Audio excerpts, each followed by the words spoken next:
Article Indian express का सी राजा मोहन का Indo Pacific reason से संबंधित है। इंडो पैसिफिक रीजन मतलब ये सारा रीजन। आप जीएस पेपर 2 के इस टॉपिक से आर्टिकल को रिलेट कर सकते हो। देखो, इंडिया की इंडो पैसिफिक स्ट्रेटजी है ना, वो 2 पिलर्स पर टिकी हुई है।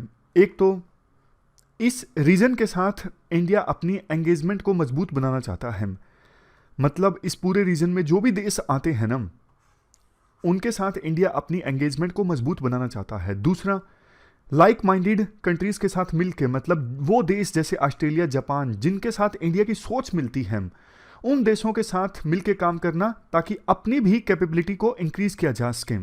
ये इंडिया की सोच है इंडो पैसिफिक को लेके। ये इंडिया की स्ट्रेटजी के 2 पिलर्स हैं। इंडिया की जो ये अप्रोच है ना, वो यूएस की स्ट्रेटजी के साथ मिलते हैं।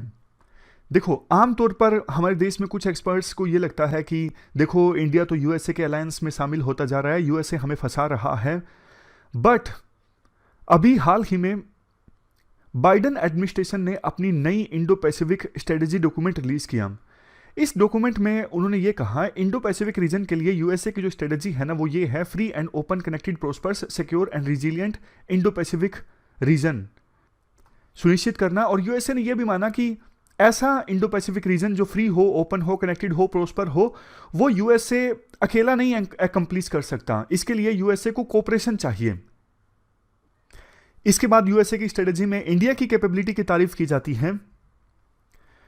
देखो, पिछले 2 दशकों में यूएस में जिसकी भी सरकार आई ना, उस सरकार ने यह माना है कि अगर इंडिया स्ट्रांग होता है तो इससे यूएसए को फायदा होगा, क्योंकि इंडिया स्ट्रांग होता है तो एशिया स्टेबलाइज होगा, क्योंकि बैलेंस ऑफ पावर स्टैब्लिश होगा एशिया में। चाइना के मुकाबले में इंडिया इमर्ज होकर आएगा और इससे इंडो पैसिफिक रीजन में भी स्टेबिलिटी आएगी। ये पिछले 2 दशकों में सभी यूएसए के प्रशासन की सोच रही है।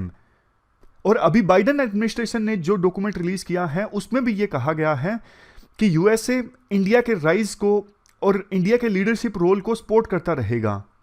यूएसए अपनी स्ट्रेटजी में यह भी मानता है कि इंडिया जो है वो एक लाइक माइंडेड पार्टनर है, साउथ एशिया और इंडियन ओशन में लीडर है और साउथ एशिया से कनेक्टेड है, क्वाड में एक ड्राइविंग फोर्स है।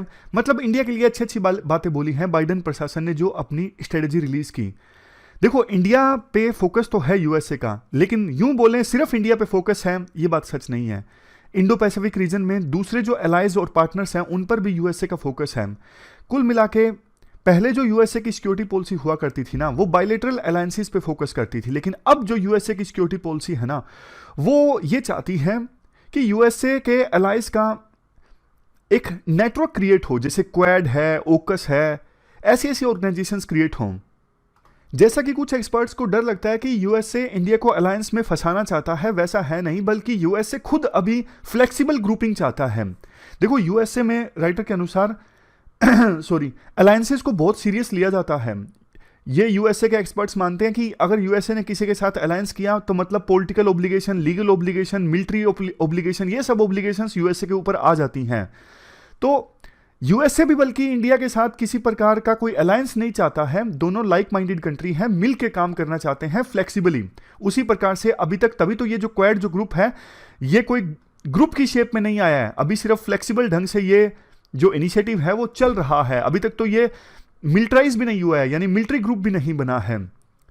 बट देखो, इंडिया को लेके कुछ कंसर्न्स भी हैं। जैसे इंडिया के बारे में यूं कहा जाता है कि इंडिया आरसीपी का मेंबर नहीं बना, यानी किसी बड़े फ्री ट्रेड एग्रीमेंट का पार्ट इंडिया नहीं बना। आरसीपी में पहले शामिल होने वाला था, लेकिन फिर लास्ट मौके पर इंडिया ने छोड़ दिया। पहले 16 मेंबर होने वाले थे, इंडिया के छोड़ने के बाद अभी आरसीईपी में 15 मेंबर हैं। तो यूएसए को यह भी डर लगता है कि कहीं इंडिया प्रोटेक्शनिज्म के रास्ते पर तो नहीं चल पड़ा है।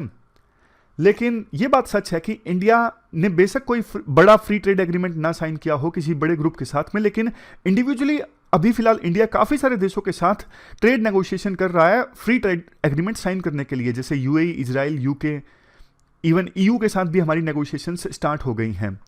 फिर राइटर ये कंसर्न्स बताते हैं कि काफ़ी सारे इश्यूज़ को लेकर इंडिया के कंसर्न्स हैं, जैसे यूएस, ईयू, जापान, ऑस्ट्रेलिया, इन देशों के साथ इंडिया के डिजिटल ट्रेड इश्यूज़ हैं। ई कॉमर्स को लेकर इश्यूज़ हैं, याद कीजिए WTO वाला आर्टिकल हमने डिस्कस किया था। लेकिन फिर भी देखो, इन देशों के साथ आज के समय में इंडो पैसिफिक रीजन में इंडिया की जो सोच है ना, वो मिलती है। और इंडिया ने अभी जो फिलीपींस को ब्रह्मोस मिसाइल बेची, या फिर ऑस्ट्रेलिया के साथ भी एक early harvest trade deal India sign करने वाला है। अर्ली हार्वेस्ट मतलब जितने इश्यूज पर सहमति बन गई। ऐसा नहीं कि सारे इश्यूज पे सहमति बने तभी हम फ्री ट्रेड एग्रीमेंट साइन करेंगे। अर्ली हार्वेस्ट का मतलब होता है कम से कम जिन इश्यूज पे सहमति बन चुकी है उनको लेके तो ट्रेड एग्रीमेंट साइन कर लें, बाकी इश्यूज को छोड़ दें, बाद में देखेंगे बाकियों को। तो ऑस्ट्रेलिया के साथ जल्द ही एक early harvest agreement India sign कर सकता है। और फिलीपींस को ब्रह्मोस मिसाइल बेच रहा है।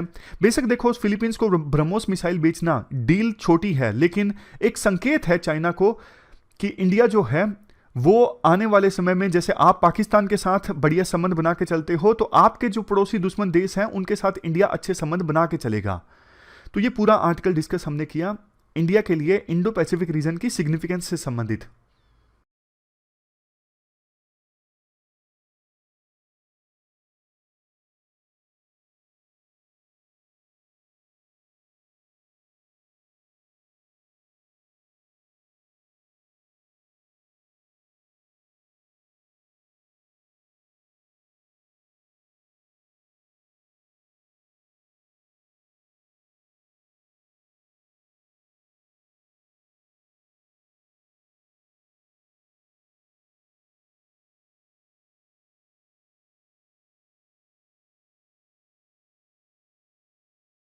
ये थी हमारी आज की डिस्कशन। आज हमने 3 इश्यूज को डिटेल से डिस्कस किया। Thank you very much for discussion.